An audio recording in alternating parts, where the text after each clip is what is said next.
안녕하세요. 끝까지 보면 도움이 되는 마줌마TV입니다. 지난 영상들에는 특고 프리랜서 분들에게 지급될 예정인 긴급고용 안정지원금 관련 궁금해하실 만한 내용들을 조금 정리해서 안내드렸었는데요. 해당 내용을 보셨던 분들에게 조금이나마 도움이 되셨으면 좋겠습니다. 오늘은 지난번 특고 프리랜서 분들에 이어서 저소득층 분들에게 지원이 될 예정인 긴급 생계 지원을 중심으로 궁금해하실 만한 질문들을 보건복지부 콜센터 129번을 통해서 문의하고 상담원분에게 답변받은 내용들을 조금 정리해서 안내해드리려고 합니다. 현 시점까지 안내를 해주실 수 있는 내용들을 토대로 답변을 해주셨던 부분인 것 같으니 4차 추경안 국회 통과 후에 추가적인 내용들이 업데이트될 수도 있다라는 점들을 참고하시고 오늘 영상을 보시면 좋을 것 같습니다. 그럼 가장 많은 분들이 질문 주셨던 내용들부터 살펴볼 텐데요. 오늘 영상도 끝까지 봐주세요. 첫 번째 질문입니다. 기초생활수급자와 차상위 계층은 위기가구 저소득층 긴급 생계지원 대상자에서 제외가 되나요? 댓글로 많은 분들이 질문해 주셨었는데요. 기초생활수급자분들과 차상위 계층분들도 이번 4차 추경안 2차 재난지원금 위기가구 긴급 생계지원 대상자에 포함이 됩니다. 하지만 기초생활수급자,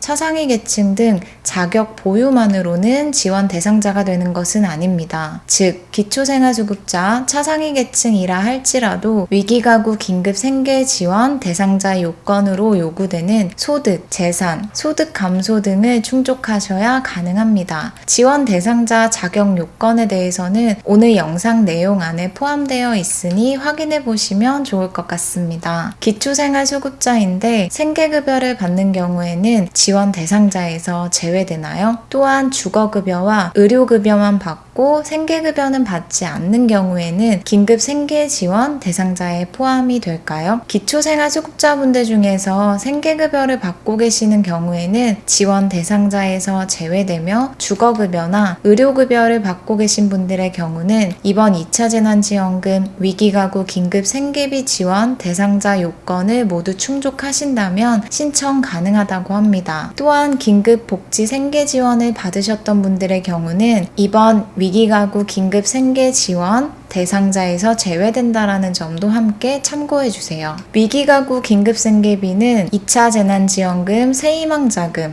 긴급고용 안정지원금 등과는 중복해서 지급을 받을 수 있나요? 긴급생계비를 지원받을 수 있는 대상자 자격 요건을 충족하면서 소상공인 새희망자금, 특고 프리랜서, 긴급고용 안정지원금 등도 함께 지원을 받으실 수 있는 분들도 계실 수 있으실 텐데요. 이러한 경우에는 중복해서 지원을 받지 못하신다고 하니 어떠한 지원금을 받는 것이 본인에게 좀 더 나을지에 대해서 잘 확인하신 후에 지원을 받으셔야 할 것 같습니다. 다음 질문입니다. 실업급여를 받고 있으면 긴급생계 지원을 받을 수 없나요? 감염병 사태로 인해서 많은 분들이 고용위기 상황에 계시면서 실업급여를 받으시는 분들도 많으실 텐데요. 상담원분 안내에 따르면 실업급여를 받았거나 받고 있는 중에도 이번 위기가구 긴급생계 지원은 중복수급이 불가하다고 하니 이 부분도 함께 참고하시면 좋을 것 같습니다. 다음은 긴급생계비 지원을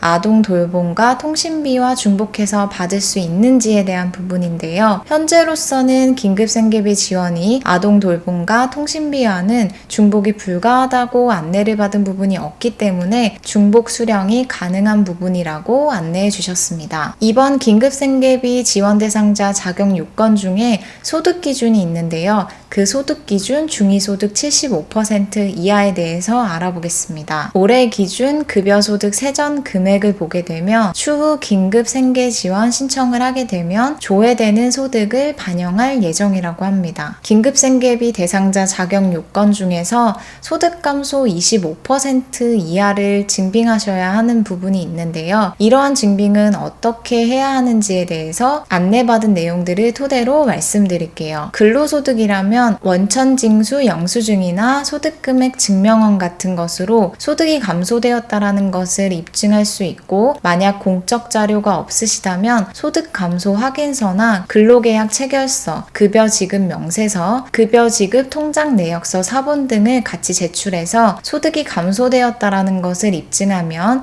신청이 가능하다고 합니다. 신청 방법에 대해서 알아볼 텐데요. 온라인 또는 오프라인 접수라고 하는데 어떻게 신청이 되는지에 대해서 알아보겠습니다. 온라인 신청은 10월 12일부터 복지로 홈페이지를 통해서 가능하고, 오프라인 현장 신청의 경우는 10월 19일부터 주소지 주민센터에서 신청 가능하다고 합니다. 신청 시 마스크 요일제 적용될 예정이라고 하니 출생연도 확인하시고 본인에게 맞는 해당 요일에 신청하시면 되실 것 같습니다. 긴급생계비 지급은 언제쯤 될까요? 긴급생계비 지급은 10월 신청을 받은 후 11월 중에 지급을 시작하고 12월까지 지급이 마무리될 예정이라고 합니다. 따라서 추석 전에 지급을 받기는 어렵고, 추석 이후인 11월에서 12월 이 기간 동안 지급이 될 예정이라고 생각하시면 되실 것 같습니다. 다음은 위기가구 긴급생계지원 대상자 자격 요건인 소득, 재산, 소득 감소 기준에 대해서 알아보겠습니다. 2차 재난지원금 위기가구 긴급생계비 대상자 자격 요건은 크게 세 가지로 살펴볼 수 있는데요. 소득 기준, 재산 기준, 위기 사유로 감염병 사태로 인해 발생한 소득 감소 기준입니다. 먼저 소득 기준은 중위소득 75% 이하여야 하며 가구원 수에 따라 금액은 다음과 같습니다. 1위는 131만 8천원, 2위는 224만 4천원, 3위는 290만 3천원, 4위는 356만 2천원, 5위는 422만 1천원, 6위는 488만원입니다. 다음은 재산 기준입니다. 재산은 대도시 6억원, 중소도시 3억 5천만원, 농어촌 3억원 이하라는 기준을 충족해야 합니다. 마지막은 감염병 사태로 인해 이전 대비해서 소득 감소 피해가 발생하여 이전 대비하여 소득이 25% 이상 감소했다라는 소득 감소 증빙이 가능해야 합니다. 소득 감소율은 방금 말씀드렸듯이 이전 대비 25% 이상 감소되어야 하는데, 감소가 되었다라는 증빙 방식이나 비교 기간 등 구체적인 기준은 추후에 발표가 될 예정이라고 합니다. 따라서 추후에 안내가 되는 증빙 방식에 따라서 준비하시면 되실 것 같습니다. 여기에 또 하나 추가적으로 반드시 아셔야 할 부분은, 위에 세 가지 기준을 충족한다 할지라도 기존 생계비 지원 복지사업, 생계급여, 긴급복지 등과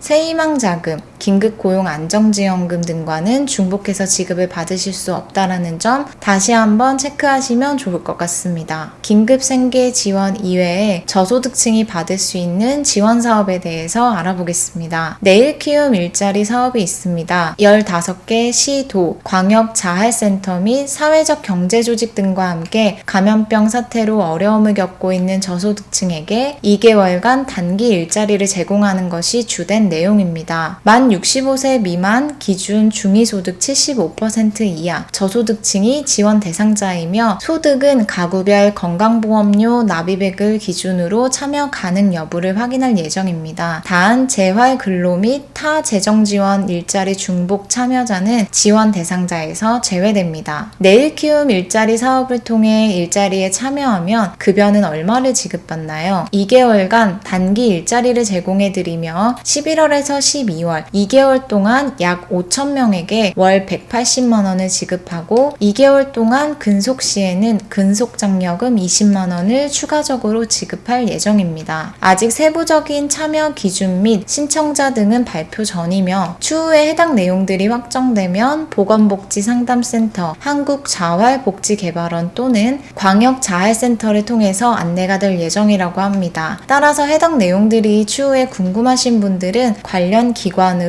문의해 보셔서 확인해 보시면 되실 것 같습니다. 오늘 22일 2차 재난지원금 여야 4차 추경안 국회 통과를 앞두고 많은 분들이 어떤 방향성으로 지급이 될지에 대해서 관심 있게 지켜보고 계실 텐데요. 이번 4차 추경안이 통과되면 추석 전 지급도 본격적으로 진행이 될 예정이라고 하니, 본인이 해당되시는 지원금들의 확정안들이 발표되면 세부 사항들을 꼭 잘 확인해 보시면 좋을 것 같고요. 저도 발표될 내용들을 토대로 변경 사항이 있으면 추가적으로 영상으로 업데이트해서 조금 이해하시기 쉽게 정리해서 안내 드리도록 하겠습니다. 오늘 영상도 끝까지 봐주셔서 정말 감사합니다. 구독과 좋아요 그리고 알림 설정까지 꼭 부탁드립니다. 좋은 하루, 행복한 하루 보내세요. 감사합니다.